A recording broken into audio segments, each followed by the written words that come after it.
Maya Paldo, Pampanga, magandang araw, Central Luzon. Ako po si Jody Dizon Mercado. Narito na ang mga malalaking balitang Central Luzon nitong nakarang linggo.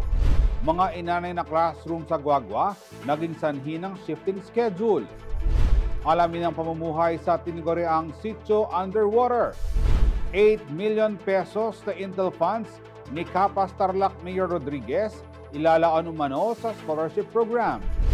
UCLAA Season 10 handa ng tuklasin ng future PBA stars mula Central Luzon. At Panulong ng Kulturang Kapampangan nasa ng Crisot Heritage Foundation Incorporated. Nilamon ng anay ang kisame at process ng isang pampublikong paaralan sa Guagua, Pampanga, kaya't napilitan silang magpatupad ng shifting class schedule. Tiniyak naman ng paaralan na ligtas at tuloy-tuloy ang pag-aaral sa kabila ng sitwasyon. Magbabalita si Lizen Morten.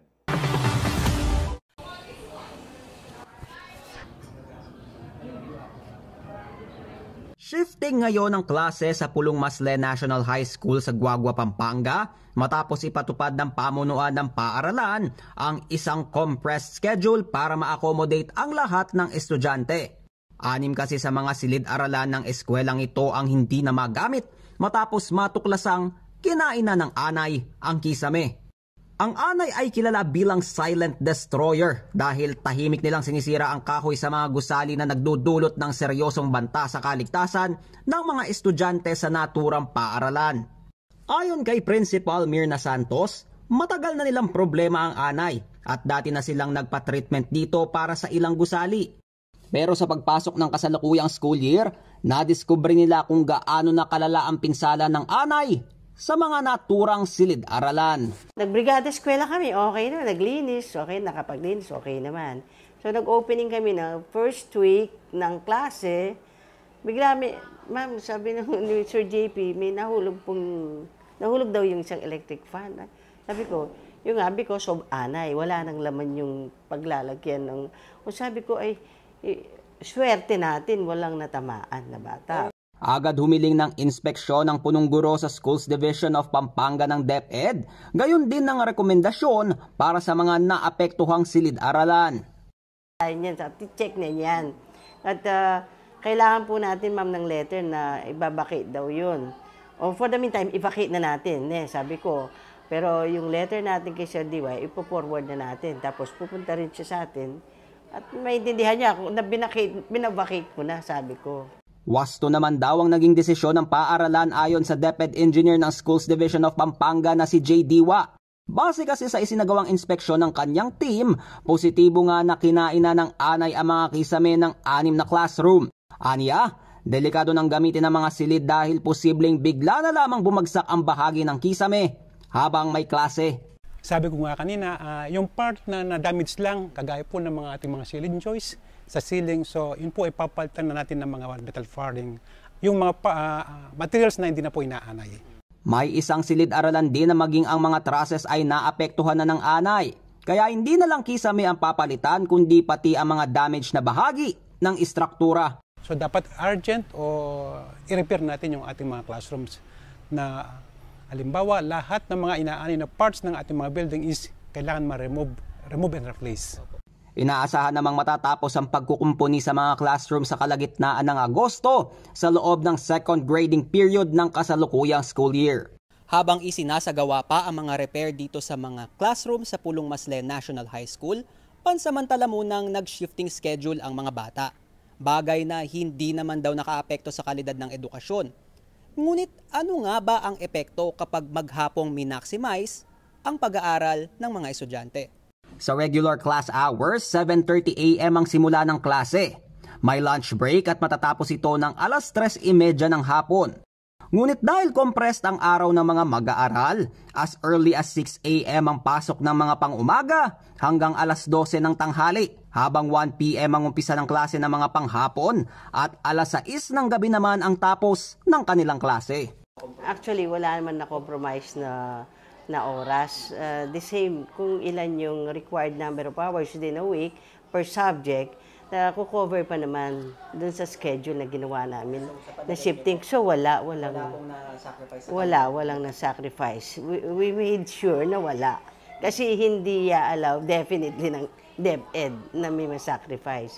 Sa kabilang banda, may mga magulang naman daw na nagbigay ng intensyon na tumulong sa repair ng mga classroom upang maibalik sa normal ang oras ng klase sa Pulong Maslen National High School sa lalong madaling panahon. Bagay na ikinagagalak ng punong guro dahil kita raw sa mga magulang ang malasakit sa kapakanan ng mga estudyante. Quality education pa rin po ang isa-serve ng bawat isang guro namin dito sa Pulong Maslen National High School. At maraming salamat din po sa inyong yung coming from the heart na tulong nang gagaling po sa inyo. Hindi pa po kami humihingi ng tulong. Kayo na po mismo ang nag-offer ng tulong. Samantala, tiniyak naman ni Engineer Diwa na magpapatuloy ang kanilang monitoring sa kalagayan ng mga silid-aralan sa mga pampublikong paaralan sa Pampanga para maiwasan ang ganitong mga insidente. Ini-ensure po natin lahat ng ating mga public school buildings dapat po safe pong ginagamit ng ating mga estudyante. Matatanda ang una ng iniulat ng DepEd Pampanga na sa pagpasok ng school year 2025 to 2026, may 62 silid-aralan pa ang sumasailalim sa pagkukumpuni sa buong Schools Division of Pampanga. Target din nilang magdagdag ng 75 pang bagong classroom sa buong lalawigan bago matapos ang taon. Lizan Morten, CLTV 36 News. Ngayong Hulyo sana inaasahang matatapos ang road rehabilitation sa sakop portion ng MacArthur Highway sa Barangay Maypis, City of San Fernando. Pero hanggang ngayon, hindi pa rin nakukumpleto ang outer lanes ng proyekto. Ano nga bang dahilan sa pagkakaantala? Alamin sa report ni Ashley Punzalan.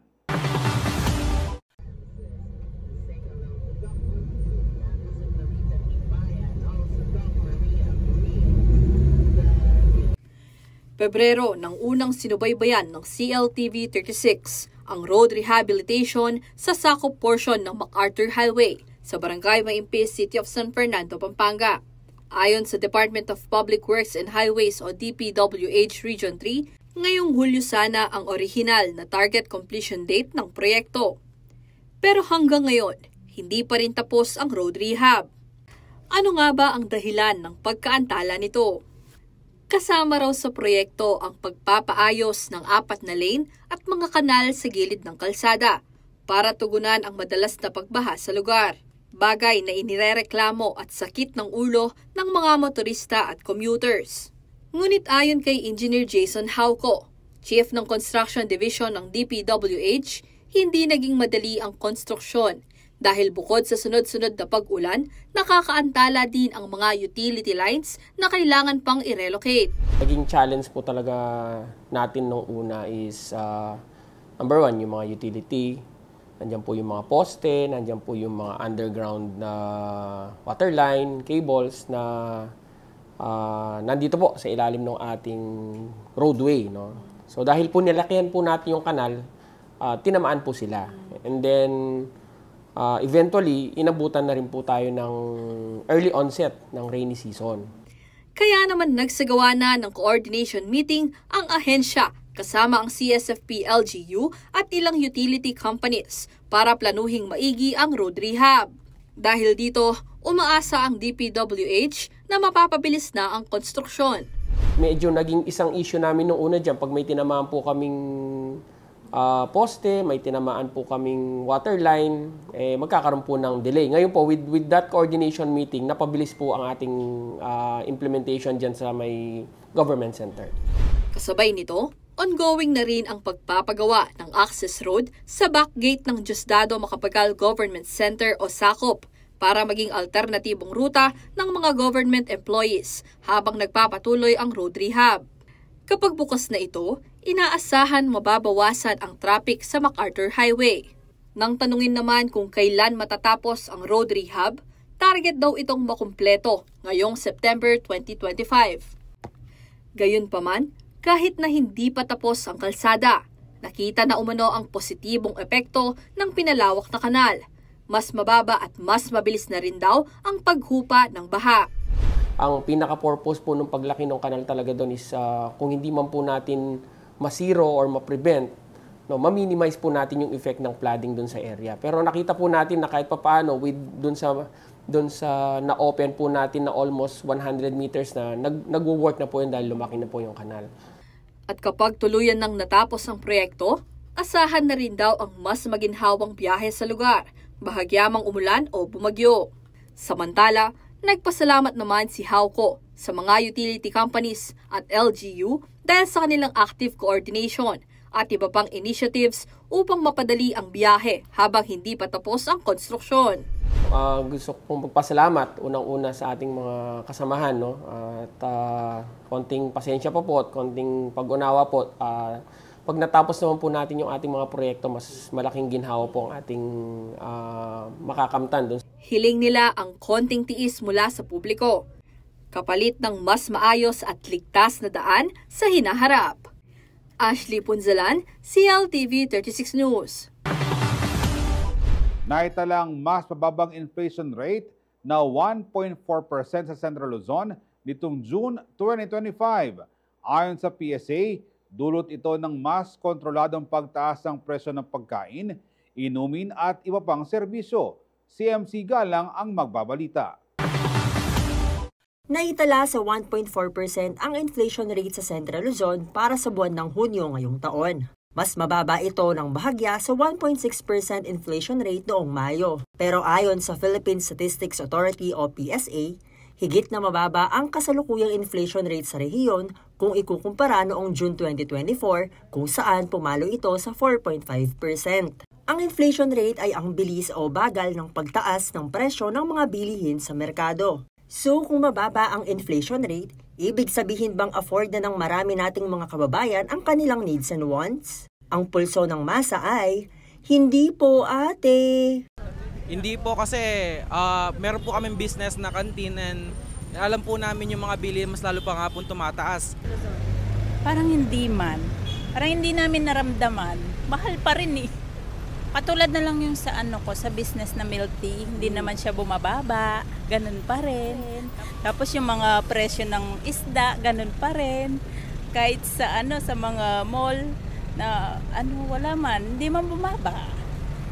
So hindi nyo ramdam? Hindi po, hindi talaga. Lang po, sibuyas pa lang po, mahal na po ng kilo. Tsaka yung mga gulay po, mahal na rin yung mga kilo. Tsaka yung mga karne po, patas na rin po ng patas. Kung sahod, ganun pa rin po, pero yung mga bilin lalong tumataas. Kaya napakahirap po sa Pilipinas dahil mambaba po ng sahod pero napakataas ng presyo ng mga bilihin. Sa gitna ng sinasabing pagbaba ng inflation rate sa rehiyon, iba ang kwento sa kalye. Panawagan ng ating ngayon nalalapit na ika-4 na State of the Nation address ni Pangulong Ferdinand Marcos Jr., bigyan ng solusyon ang mga problemang malapit sa sikmura ng masa. MC Galang, CLTV 36 News. Manatiling nakatutok para sa iba pang mga balita nitong nakarang linggo.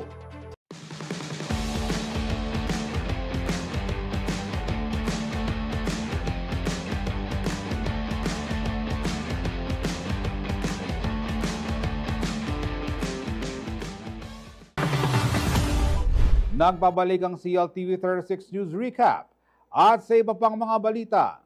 Kasabay ng pagpasok ng rainy season, isang sitio sa bayan ng Apalit, Pampanga ang nananatiling lubog sa baha mapa-dry season man o wet season.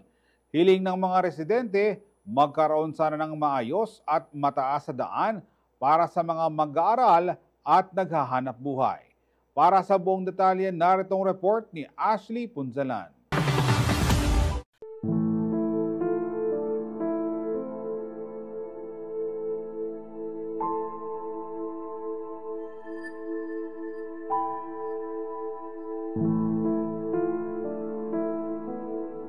Na-imagine mo na ba kung paano mabuhay sa isang lugar na halos buong taon ay lubog sa baha at walang maayos na madaanan? Ang sitwasyong ito ay hindi lamang isang imahinasyon. Ganito ang realidad ng mga tao sa isang sityo sa bayan ng Apalit, Pampanga. Isa sa mga iniindang problema ng mga taga-sityo, Batasan, Colgante, Apalit, Pampanga, itong hindi nawawalang baha dito sa kanilang lugar. Kahit low tide, hindi na rin lumilitaw ang kalsada palabas ng Kabayanan. At bukod sa tubig na halos hanggang tuhod na kung low tide, pasakit din ang madulas na daan kung kaya't nagiging delikado para sa mga estudyante at iba pang mga taga-sitio Batasan. Maswerteng nakakadaan pa rin kahit papano ang ilang mga tricycle at kolong-kolong papasok sa parteng ito, lalo na kung low tide. Pero kung high tide, bangka na ang mode of transportation ng mga residente dito. Ani Kagawad Diosdado Tanganan, magastos sa pamasahe ang araw-araw na pagpapaservice sa mga sasakyang demotor para lang makatawid sa baha. Kung maglalakad kasi ay delikado, lalo na't napakadulas ng kalsada dahil sa naipon na lumot. Siyempre lalabas ka, hindi naman kasya yung 50 pesos pamasahe palabas. Puro pamasahe kasi lubog nga. Paglabas mo lang dito, pamasahe na. Paglabas pa dito, pamasahe na. Kasi yung pamasahe nila, pambili na lang bigas.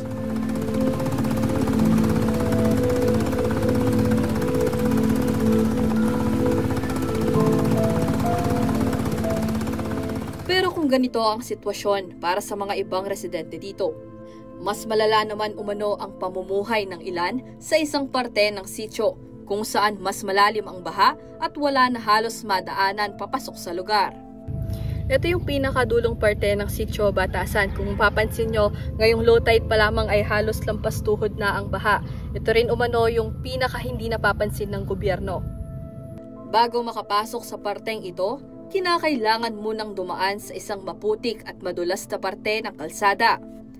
Kapansin-pansin din ang ilang mga abandonadong bahay na tuluyan ng nalubog sa tubig at tila napag-iwanan na ng panahon. Tahanan para sa higit kumulang 600 Napaliteños ang sitio Batasan, pero dahil sa baha, napilitan ng lumisan ang ilan sa mga residente dito.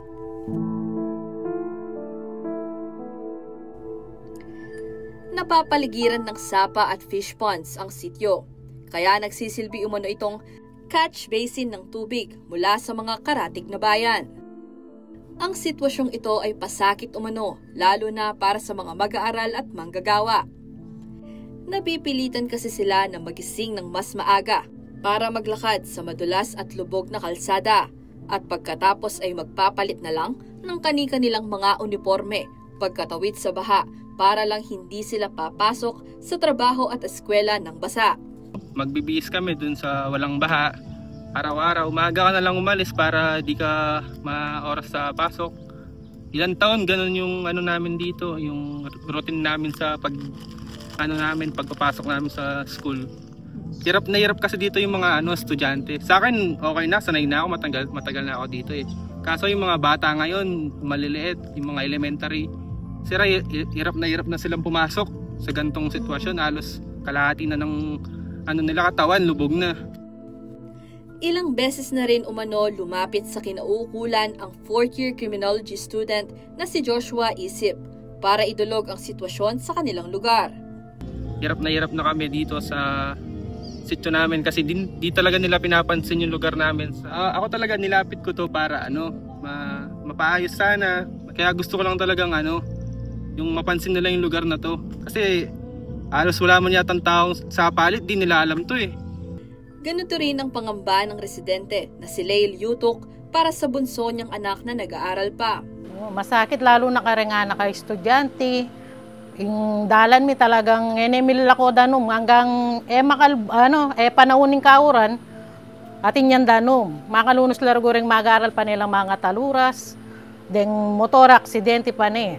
Ayon sa ilang mga residente, dati-rati may mga pagkakataon naman umanong nawawala ang tubig dito sa sitio Batasan. Pero matapos ang sunod-sunod na malalakas na pag-ulan, halos 2 taon na umanong hindi na humupa ang baha. Mahirap man ang kanilang sitwasyon. Pinipili pa rin ng ilang residente ang manatili sa lugar. Bukod kasi sa dito na sila lumaki, mahirap rin para sa kanila ang makahanap ng ibang matitirhan, lalo na't mahal at magastos kung mangungupahan na lang. Kung tataas pa ang tubig, nagtutulong-tulong na lang umano ang mga taga-sitio Batasan para makaraos. Samantala, ilang taon pa lamang umano ang nakalipas, nang mauna ng maipaayos ng pamahalaang lokal ng Apalit ang kasalukuyang daan. Katunayan, bago ito magawa ay mas mataas pa ang tubig kumpara ngayon. Ngunit dahil sa pagbabago ng klima at panahon, patuloy rin ang pagtaas ng tubig sa paligid ng lugar, dahilan upang malubog muli ang Sitio Batasan, lalo na ang dulong bahagi nito. Kaya naman panawagan ng mga residente, marinig sana at mapakinggan ang hinahing nila nang mabigyan sila ng mas mataas at mas maayos na kalsada. Nakakataas. Sana po mapansin niyo yung lugar namin na to. Kahit sino man po pwedeng tumulong sa pagpapagawa ng daan. Baka naman pwede nyo pong pansinin to. Matagal na po namin itong pinaghihirapan sa lugar namin. Kareng pong manungkulan, manyad kaya po sanang dita kay kete Sitio Batasan, lalong-lalo na po rin estudyante. Hanggang tetela mo pong dutong lamo pong kayanda nung wala pa pong panambak or pwedeng pang kay kenindalan mi. Sana po asopan nyo lo. Sana magawa ng solusyon yung mga daan muna namin para makuha na makapagtrabaho yung tao, hindi sila mamamasayang malaki. Ayon sa Apalit LGU, patuloy naman umano ang pagpapaabot nila ng tulong sa sitio, lalo na sa mga panahon ng sakuna.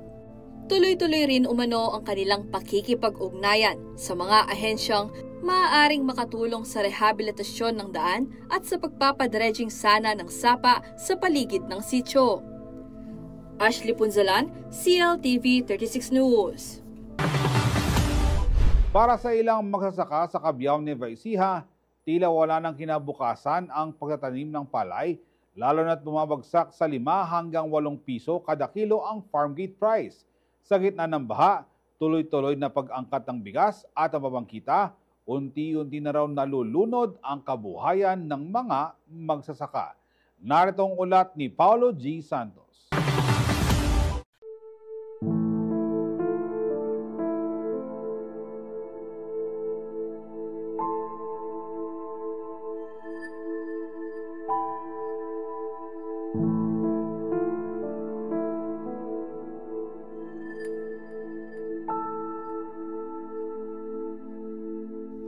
Inaapura na ang pagsalba sa mga palay na babad na sa tubig matapos ang sunod-sunod na thunderstorm na tumama dito sa bukid ng Barangay Santa Isabel, Cabiao, Nueva Ecija nang datnan ng CLTV 36 News Team. Sa tulong ng makabagong makinarya, mabilis na nahaharvest ang malawak na palayan na itinuturing na malaking industriya sa lalawigan dahil ito ang rice granary ng bansa. Isa sa magsasakang aming nakausap si Edwin Galang na naabutan naming nagbibilad ng palay. Baka sa kanyang muka ang bigat ng sitwasyon dahil ang nooy maayos na bentahan ng palay, ngayon ay palugi raw ang presyo. Katulad po nung second crop po na yan, noong 1 taon po, halos po nag-17 po ang palay, basa. Kagigik lang po. 17, hindi po bumaba siya. Maganda pa po yung presyo na yun. Nakakabawi po yung magsasaka. Lumalabas po yung puhunan, kumikita pa po ng malaki-laki. Ngayon po, yung pong presyo po na yan na 5 piso o 7, ala na po, talo po.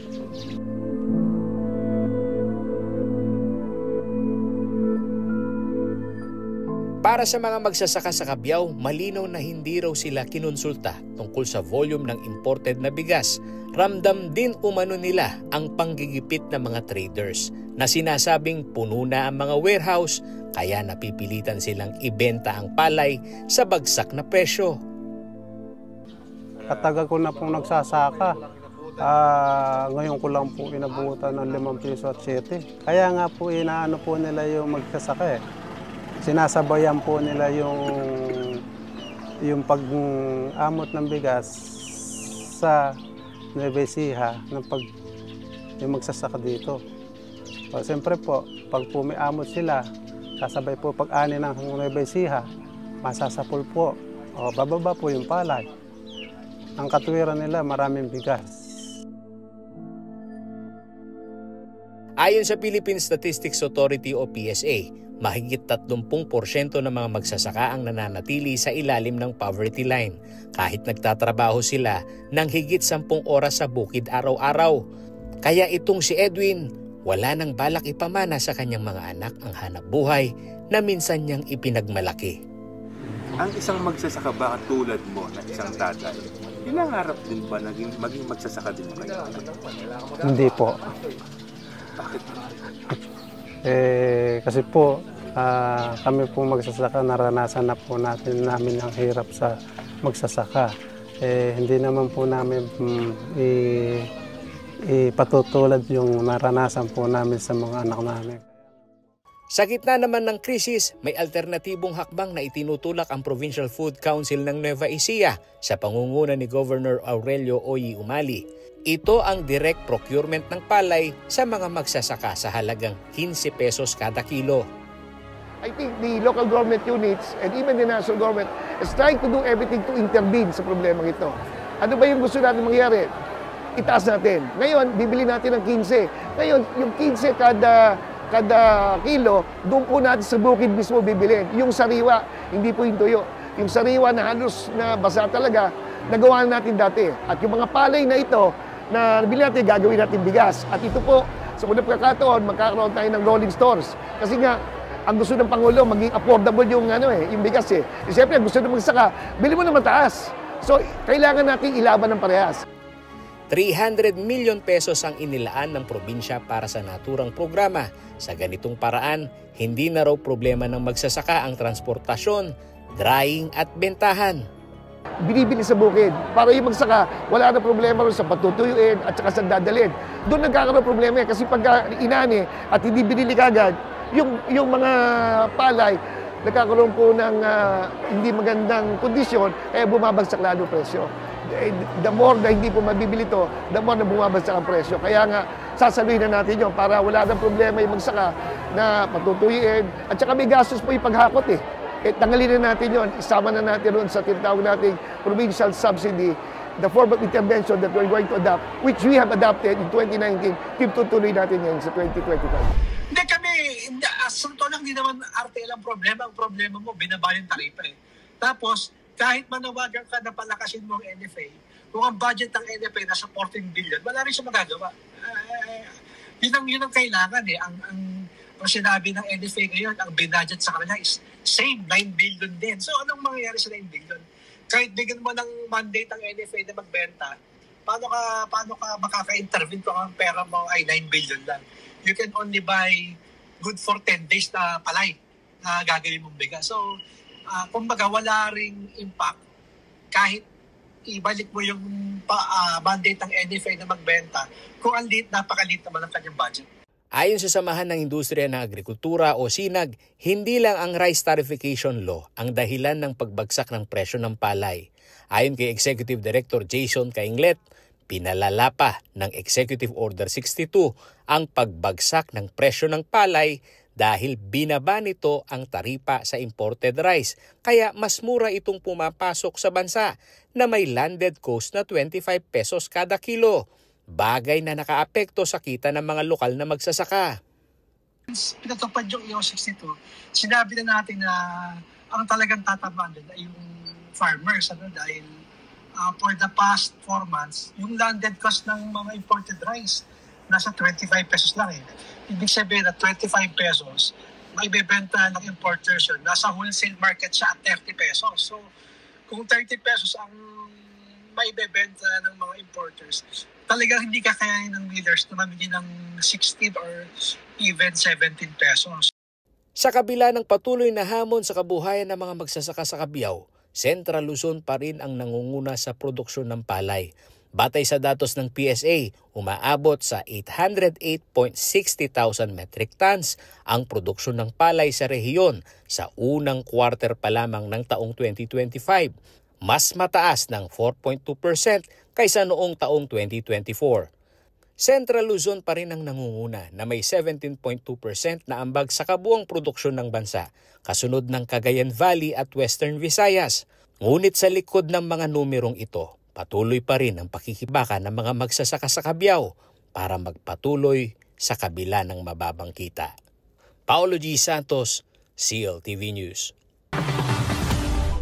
Manatiling nakatutok para sa iba pang mga balita nitong nakarang linggo.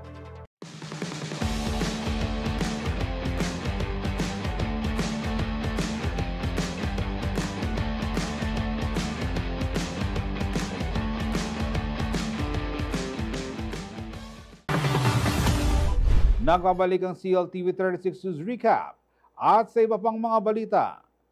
Isang red flag system ang inilatatag ngayon ng pamahalang bayan ng Mexico, Pampanga para bantayan ang mga banyagong umuupa o bumibili ng lupa sa kanilang mga industrial zone.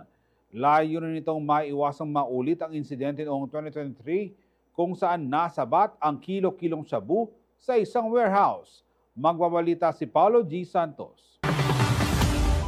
Ang industrial at commercial zone ng Mexico, Pampanga ay isa sa mga nangungunang salik ng pag-unlad ng bayan. Maraming negosyanteng lokal at dayuhan ang patuloy na namumuhunan dito dahil sa strategic location nito malapit sa North Luzon Expressway, lalo na sa mga nasa Barangay Panipuan at Kamuning.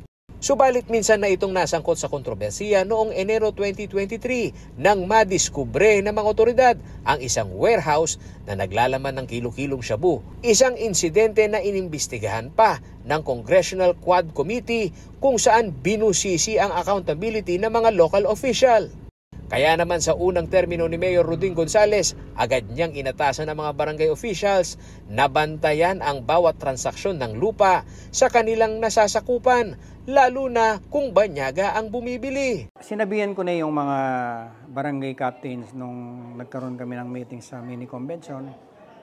Sabi ko sa kanila, ang gusto ko ngayon, lahat ng bibili ng lupa, lalo na kung foreigner, gusto ko duman muna sa kanila. Kailangan malaman nila kung ano kung sino yung bumibili, kung ilang hektarya yung binibili, at kung ano ang gagawin dun sa binili nilang lupa. Ayon kay Gonzales, malaking tulong ang mga barangay officials bilang force multipliers upang mas mapabilis na maipaabot sa mga lokal na otoridad ang anumang kahina-hinalang aktibidad. Ang importante yung kooperasyon ng mga barangay officials dahil silang magbibigay ng impormasyon dito sa munisipyo at sa mga men in uniform natin.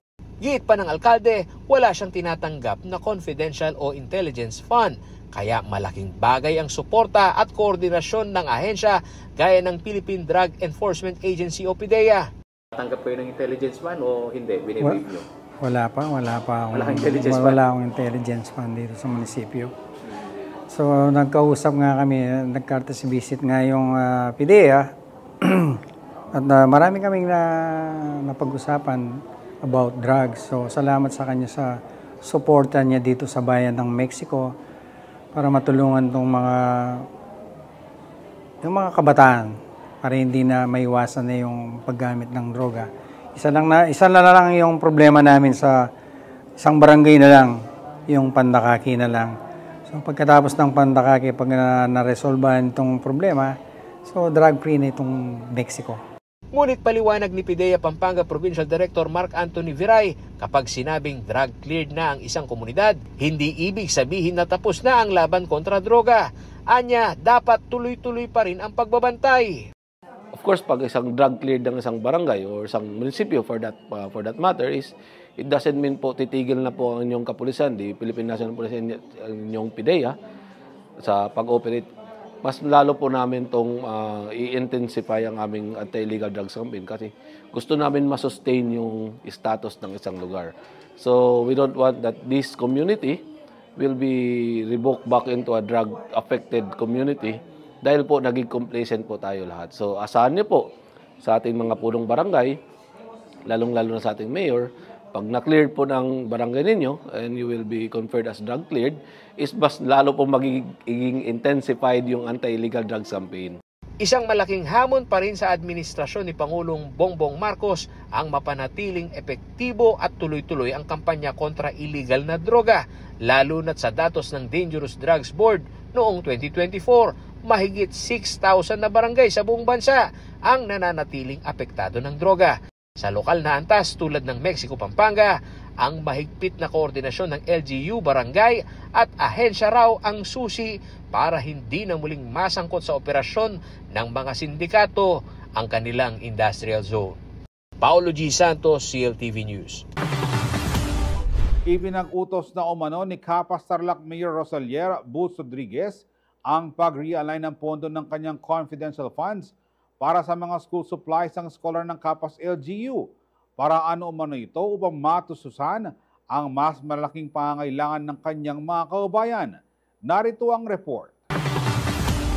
Isa si Capas Tarlac Mayor Rosalier Boots Rodriguez sa mga opisyal na nagpasyang i-realign ng kanilang confidential fund para sa mas kapaki-pakinabang na serbisyo. Sa kanyang inaugural address, inanunsyo ng alkalde ang desisyong huwag gamitin ng 8 million pesos na nakalaan para sa surveillance o confidential fund at ilaan lamang ito sa financial aid ng mga estudyanteng iskolar ng bayan ng Capas. Ayon sa Department of the Interior and Local Government o DILG, maaring maglaan ng confidential funds ang mga LGU, ngunit dapat itong gamitin lamang para sa surveillance at intelligence gathering ng may kinalaman sa peace and order.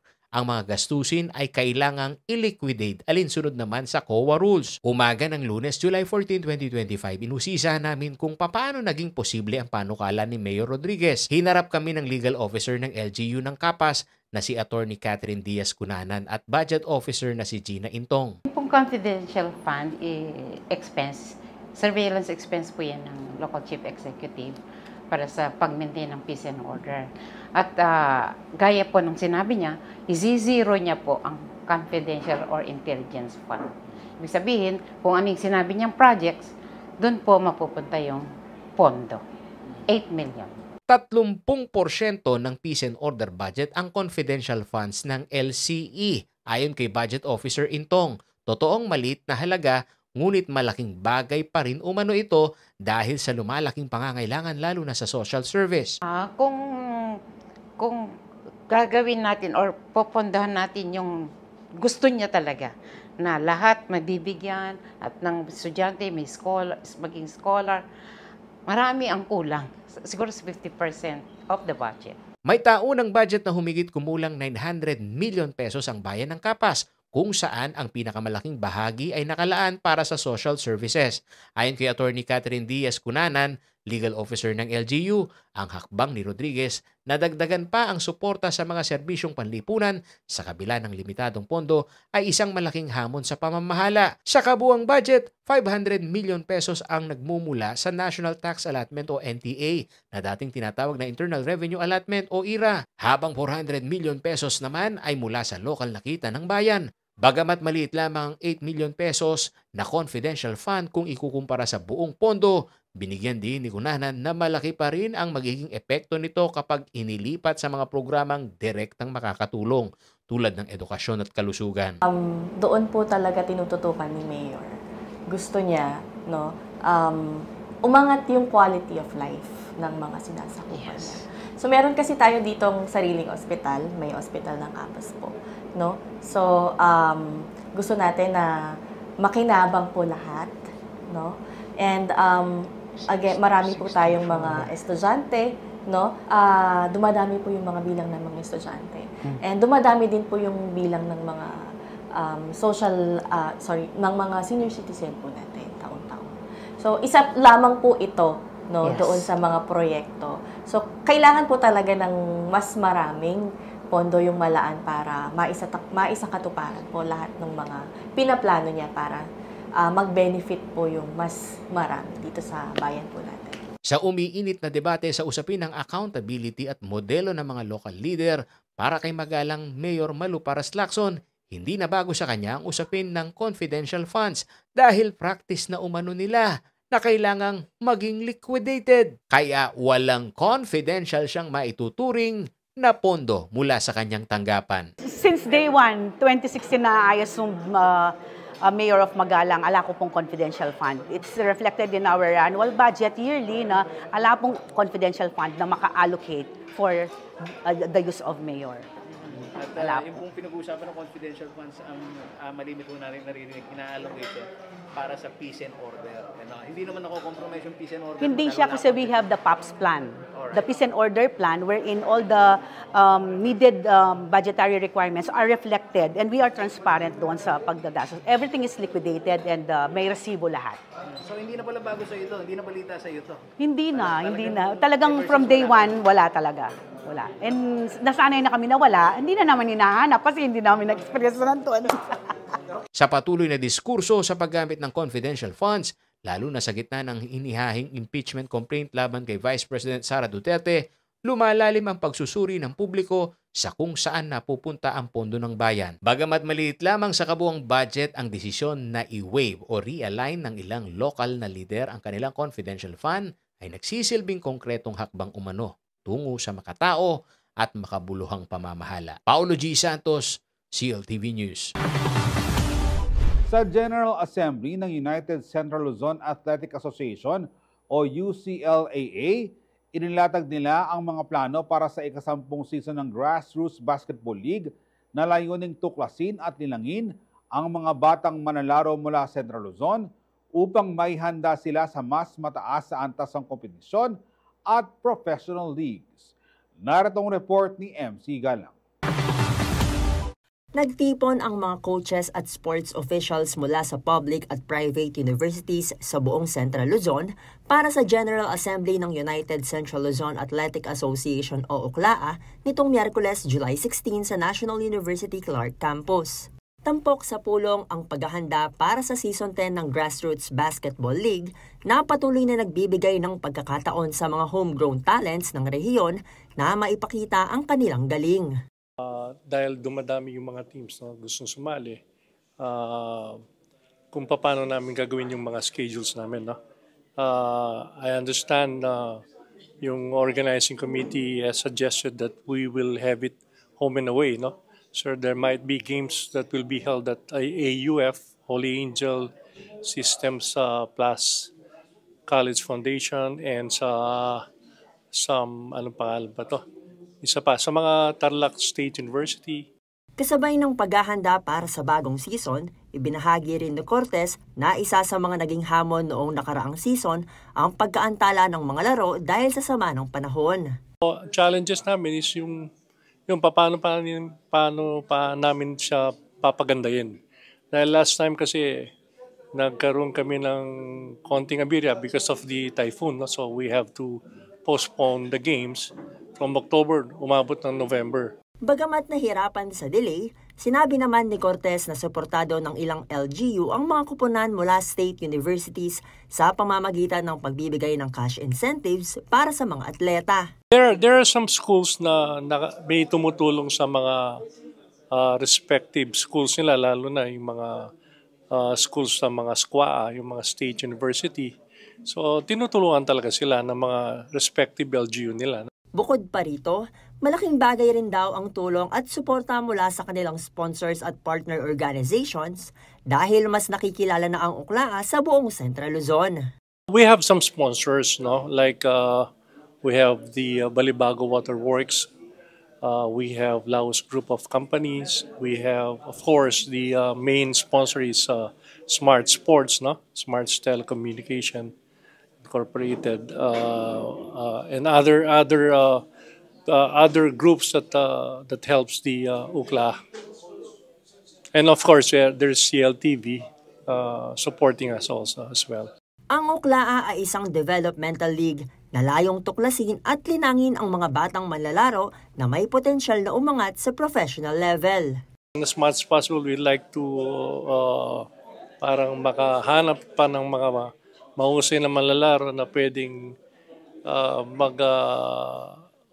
musbong sa larangan ng basketball at makapagbigay ng magandang kabuhayan sa pamilya nila by playing PBA D-League or maybe probably going up to the PBA or MPBL. Samantala, ilan sa mga naging produkto ng UCLAA na matagumpay na nakapasok sa PBA ay sina Vic Manuel, Ping Eximiano, Jesse Collado ng Lyceum of Subic Bay, pati na rin sina Michael Miranda at Dominic Fajardo ng NLEX Road Warriors.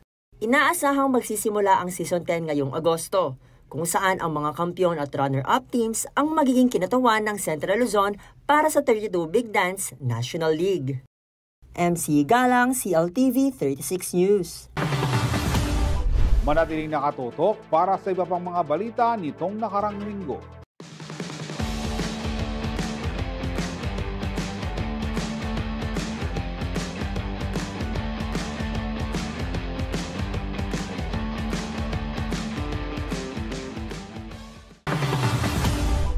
Nagbabalik ang CLTV 36 News Recap at sa iba pang mga balita.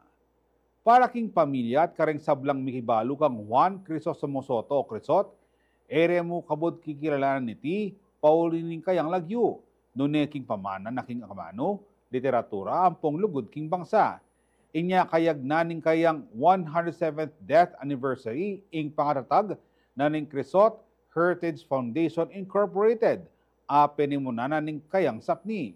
Kaya bilaring miyaliwang Kapampangan advocates, ampong poeta laureado ning Balayan, merapat sa ing pekamumunarang General Assembly, bang lakwa sa pangpasiknangan ing legasiya ng Crisot para kareng tutuking enerasyon. Ayon report ng Ashley Punsalan. Iba ning literaturang Kapampangan. Iniing ausda king journalist, poet, ampong playwright ay Juan Crisostomo Soto, tinatakyalagyo, alimu ketikem Pampanga. Nuneking mabiluga bangsa, kapamilatan da rin kayang obra, dikil king kultura, kasalaysayan, ampong literaturang Kapampangan. King gulot ning kayang pen name, a Crisot, may sulat laring maharakal na poesya, drama, essays, ampong sarswela. Metong kareng peka pamoso ng obra maestro, ing alang Diyos, o king English, There is no God. May sulat anyang 1901, pauli na may buuya ing Crisotan. Antimong Kapampangan version ning balagtasan. Dapat aliwa mo rin kayong obra, ampong sinulat ning meging ambagnaking kasalaysayan. Mikyabeya mo naman king katipunan anyang 1896 at abe yaring linaban, kareng Amerikano anyang 1898, lalam ning pamuntok ng General Tomas Mascardo. Kaibat ning adwang dekada, may aunguya biye ikrisot. King edad a 51, anyang July 12, 1918, at king kayang 107 death anniversary ngening 2025, mi tipon-tipon la ring sapni ng Crisot. Kambeda ring aliwapang magmasabal, king amanong siswan, ampong kultura Kapampangan, king Bacolor Municipal Hall, para king pekamumu ng General Assembly, ning Crisot Heritage Foundation Incorporated. Nasa ning aguman, apasik na nga ing legasiya ampong pamanang likwan ng Crisot. Pistaman mitalakad tong grupo ring palipi ng Crisot kanita, aliwaya kanu ing Crisot Heritage Foundation, uling malyari ng milup at pakyabe ring miyayaliwang Kapampangan advocates. Agpangking acting president ning aguman, Sonia Soto, eya kabud para king pamilyang Soto ikrisot. Lakwas kikilanan de iti, antimong national treasure ning Balen. Alin may magsilbi itang dati konsepto itang sa kanilang Crisot, literary and cultural foundation, kung kayo din ang mag-post ng kamarana. Itong naging exclusive club ka, ali ka maglamba. Ating chance Mateo. I'm worried kasi rin anak, den Crisot, sapni, di taklay, may nakilala retang darakal. So I suggested if we can expand it. Dapat bibay Chinese. Para naman kareng tourism officers ng Siyudad San Fernando, ang poning Bacolor ay Riching Pangilinan at Voltaire Bong San Pedro. Maulagala ring organisasyon kalupa nanini, lakwas king kultura ning Labuat Kapampangan. Itang panga Kapampangan ko, apin yung direct connection ko kang Juan Crisostomo Soto. Regardless nung tagano ka rin ka kayong Pampanga, kailangan itang abye, ang papaytang erensya ng Crisot, kailangan panatilinan tayong mabye at gambulan tayo, banta rin tutuking generasyon na rin anak Kapampangan, kilala de pa mo rin at abalo da nung makananula katenakan at kagaling din kaya katamong aminunang Kapampangan. Ngayon ni manabela, kailan manabi. So this is a welcome development. Burita mo ngayon year round at inta mo aktibidad, bangkang tabiyayan tayo mo itang itang masanting legacy o ayang bag ng Crisot, Kimbalen Bacolod. Tinagod lamo naman king pamitipon, ring miyayaliwang poeta Lariado, Kayabe Ifrang Gintu, Abel Soto, Sergio Calyag, Bertong Esponga at ring miyaliwa pa. May biyasa kong may masang Kapampangan, may biyasa kong sinulat Kapampangan at siguro meging poeta laureado ko, paurinan ni nga pong Crisot. Bilang Kapampangan, makalwal kay Pampanga, na itang legacy ng kakatamong kay Crisostong Soto, kami Darlamyo. Pag maragulmi, na kami Kapampangan kami. Panikwanan mi, na ing amanong Kapampangan, yamate. Huling nga amanong Kapampangan, iyang kaladwa ng kakatamong Kapampangan. Tinigtigya naman violin ni Tristan Hinco, kabang memyeyang welcome remarks, Bacolor Mayor Eduardo Di Mandatu. Samantala, babalakan namo naman ning agumon, apagsabihan ding LGU at miyayaliwang eskwela king Pampanga. Bang may kaprograma lang makaparikil, king pamagpasikan Kapampangan history, culture and tradition, ampong literature. Memyayamo namang mensahe ing metong kareng apo ng Crisot ay Danilo Soto. Para kareng Kapampangan lakwas ring kayanakan ang makyabe at makisan metong kareng grupong manalakaran para king kalinangan na ning amanong siswan, kalupa ning Crisot Heritage Foundation. Kaya lugod na mo ning Kapampangan. Ang gagamitan tayo mo yung kakatamang bayani ng Crisot. Sana nung kitang nano nga sa opyo, malati, maragol, material o non-material, sopan nyo kaya po. Para yung kinabukasan na rin Kapampangan na ini, ang pumabilo ng Pilipinas. Ashley Punzalan, CLTV 36 News. Muling inununsad ng Clark Development Corporation ang Happening on the Green, isang makulay na pagtitipon na nagpapahalaga sa sining, kultura at kasaysayan ng Clark. Layunin nitong buhayin ang mga alaala ng mga masayang karnival at kasiyahan bago pa man ito maging ganap na economic zone. Naritong report ni MC Galang. Isang makulay at masiglang selebrasyon ang ginanap sa kick-off at press launch ng Happening on the Green o HOG sa parade grounds ng Clark nitong Biyernes, July 11. Sa pangunguna ng Clark Development Corporation o CDC, muling binuhay ang naturang event na layong ipagdiwang ang makasaysayang ugnayan ng mga Pilipino at Amerikano sa Clark Air Base. Ayon kay CDC President at CEO Attorney Agnes VST de Vanadera, bahagi ng pagpapaunlad ng Clark ang pagbabalik-tanaw sa kasaysayan nito. We have always said today that Clark is very different. Clark is beautiful. Clark has changed. Clark has blossomed. But as Chris said, we are pursuing the program on arts, culture, and heritage. And this is what connects us. This program is what connects us from where we started and to where it is right now. As we're talking about memories, it's really different when you're from here. Because when we talk about memories of Clark, we talk about the carnival. Napuno ng alaala ang mga dumalo. Kabilang na si Janet Alford, Post Commander ng Veterans of Foreign Wars, Post 2485, na nagbahagi ng kanyang karanasan sa HOG noong Clark Air Base pa ito. The annual HOG event was eagerly anticipated by many, especially children like myself. I recall the vast expanse of the green open field was alive with vibrant colors, the laughter of children and families, and the music fills the air. Aside from the games, there were horseback rides, where I experienced my first ride here at the HOG, here at Clark Air Base. I guess the horse that I was riding that time wasn't amused by me. The horse did his own thing. He wanted to graze instead. But nevertheless, that was a great memory. Para naman kay Richard Dinos, Tourism Director ng Region 3, mahalaga ang mga ganitong pagdiriwang para mapanatili ang kultura at mapaunlad ang turismo sa Clark. And nostalgia, giving back beautiful memories of your childhood and of course, you'd like to pass that beautiful memory, the baton with that of your children. So I think that would be, it's really the best spot you see in Clark, with its open space and so much to see. So more and more will be added to Clark attractions. Ang HUG ay magsisilbing panimulang selebrasyon para sa grand comeback nito sa darating na November 2025. Hindi lamang ito paggunita sa nakaraan, kundi paanyaya rin sa bagong henerasyon na muling maramdaman ang saya, kultura at diwa ng komunidad sa Clark. MC Galang, CLTV 36 News.